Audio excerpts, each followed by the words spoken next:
In the last lecture, we have studied the working of half-wave rectifier, and we also calculated the RMS value and average value of the input signal and output signal. Now here VDC is equal to 0. For the output, VRMS is equal to Vm by pi, and VRMS is equal to Vm by 2, and VDC is equal to Vm by pi. These values we have calculated in the last lecture.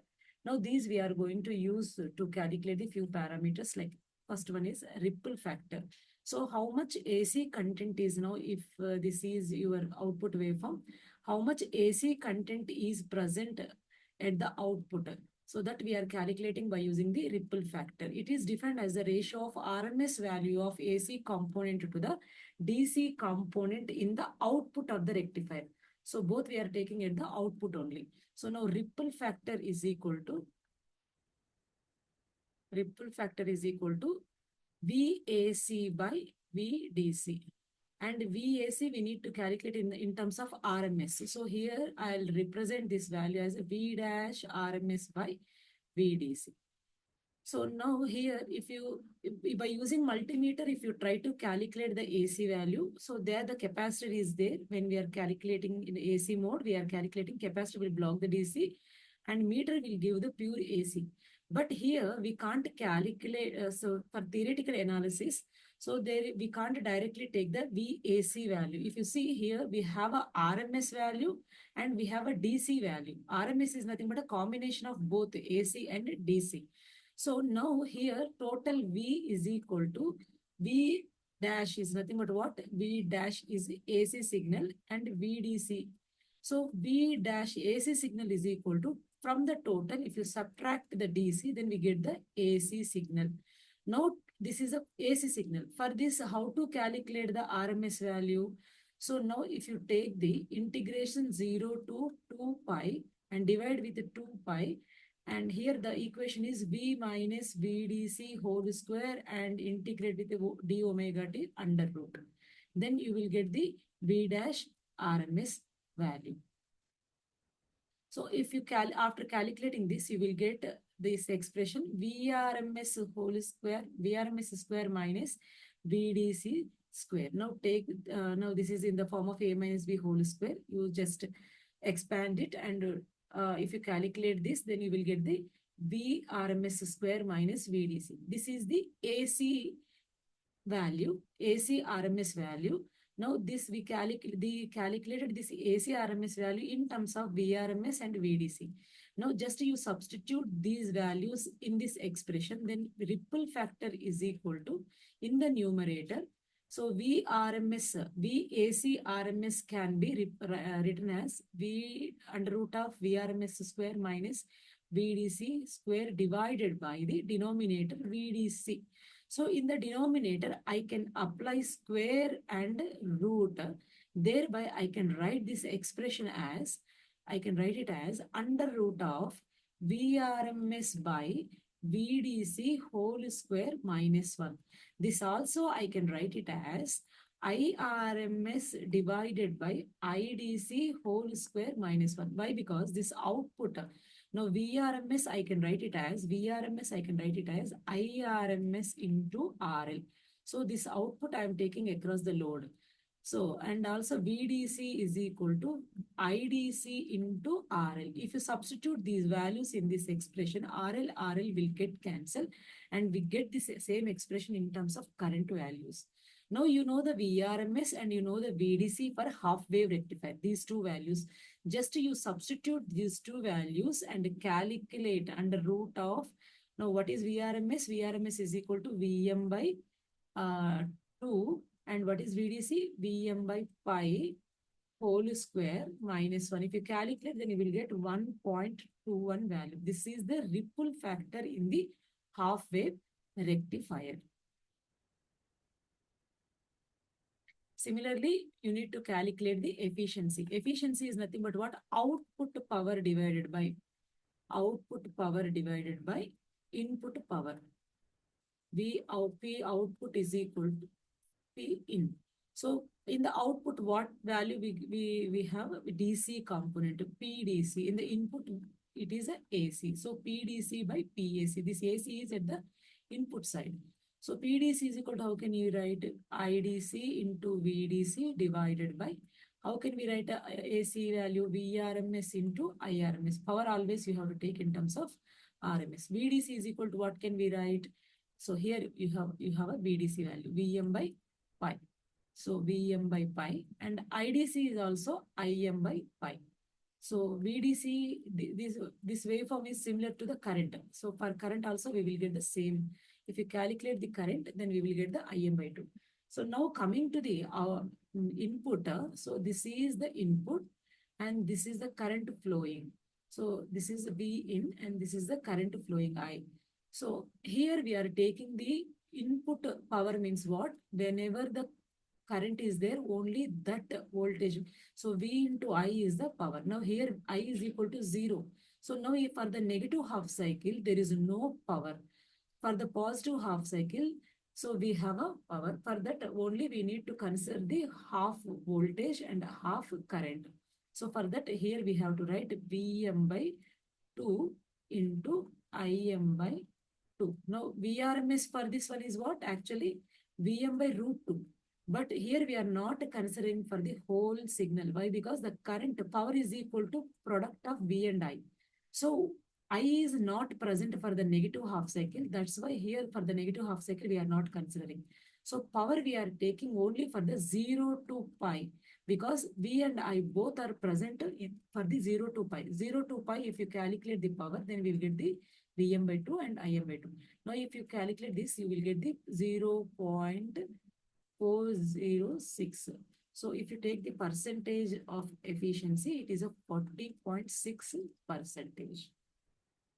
So in a half-wave rectifier, how much it is converting means 40.6 percentage. Similarly, transformer utilization factor. So here we are using the transformer in a half-wave rectifier. This is not mandatory, but if we use this, how much efficiently we are using the transformer, that we are calculating. Now, this is a tough way. If you see, it is the ratio of output power to the input rated AC power. So in the case of, it is the formula is almost like a efficiency formula only. But in the case of efficiency, this is the dissipated power, and here it is a rated. So now if you have this is the input signal and this is the current, then how to take? Now I will tell. So VDC into IDC divided by IRMS into VRMS.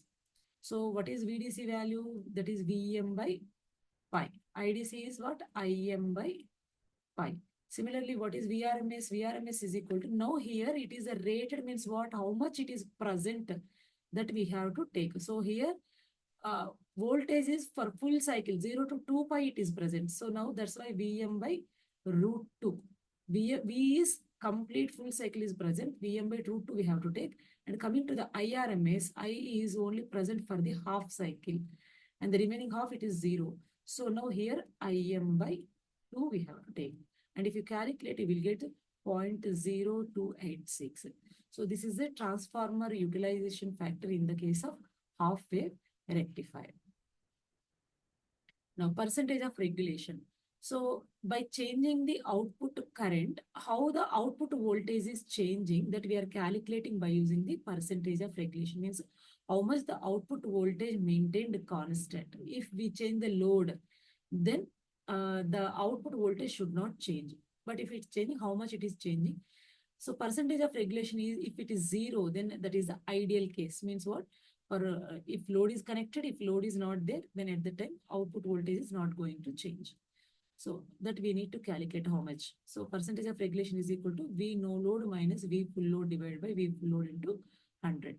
Where V no load is equal to VM. No load is nothing but what? VDC. VDC is equal to V no load is equal to how much? In ideal case, Vm by pi, that we have calculated already. So for this, if you calculate how much, we will get the VDC. VDC is equal to Vm by pi. That is nothing but a no load condition. When the load is not present, or when the load is infinite, at the time we will get the maximum amplitude is Vm by pi. If the load is connected, if some load is connected, at the time what happens? Current flows. Thereby, there is a drop across the diode and there is a drop across the transformer also. But transformer resistance is very, very less. That's why we don't consider the transformer drop. But the diode, it will drop some voltage. So that we need to consider. So V full load is equal to IDC into RL. Here the current is flowing and into the RL. How much output voltage we are getting? V full load or VDC is equal to when the current is flowing, that time current into load. So now what is IDC? IDC is nothing but VDC divided by total resistance present here. So RF is nothing but what? Forward resistance of the diode and RL. Here, if the secondary resistance is given, then at the time you have to write RS also. RS is nothing but a secondary resistance, but that is very, very less compared to the load. That's why we neglected that. And what is VDC? How can we write VDC? VM by pi divided by RF plus RL. So now we have a VDC. Now, how can we write V full load? V full load is equal, just substitute this in this expression. So VM by pi divided by RF plus RL into RL. So now you have a value of V no load and we have a value of V full load. Just these two values we need to substitute in the percentage of regulation. So percentage of regulation is equal to Vm by pi minus Vm by pi into RL by RL plus RF divided by Vm by pi into RL by RL plus RF. So take out Vm by pi and cancel it and take the LCM and cancel the denominator. Then finally you will get what? Here RF by RL. You will get RF by RL. So this is the regulation for the half-wave rectifier. So depending upon the diode forward resistance and load, the percentage regulation will vary. Now peak inverse voltage. In the when the diode is reverse biased, at the time, how much the maximum voltage it can withstand, that we can calculate by using the PIV. So now if you take the secondary side, now this is the half-wave rectifier. Now if you calculate, now apply the KVL. KVL is equal to what? Here, if this is the supply voltage is equal to drops. So diode drop plus output voltage. Here, this is the output voltage. Now this is the input voltage and this is the output voltage. Now here, when the negative voltage is applied, so here for the negative half cycle, minus Vm is applied at the time Vd, we are calculating the diode drop. At the time diode will act like an open switch. At the time how much the diode drop is there, that we are calculating here. And when we apply the negative half cycle, what is the output voltage? Because negative half cycle is applied, diode is acting like an open switch, no current is flowing, thereby no output voltage. So output voltage is what? Zero. So output voltage is equal to current into resistance. So current is zero, that thereby output voltage is. So Vd is equal to what? Minus Vm, where this minus indicates the reverse voltage. And what is the magnitude? It is a Vm. So a PIV value in the case of half wave is how much? PIV is Vm. So disadvantages. Coming to the disadvantage. So here the ripple factor is very high, that is 1.21, and efficiency is low, that is a 40.6%. And transformer utilization factor is also very low, that is 0.8286. To overcome all these disadvantages, we are going for the full wave rectifier that I will explain in the next lecture.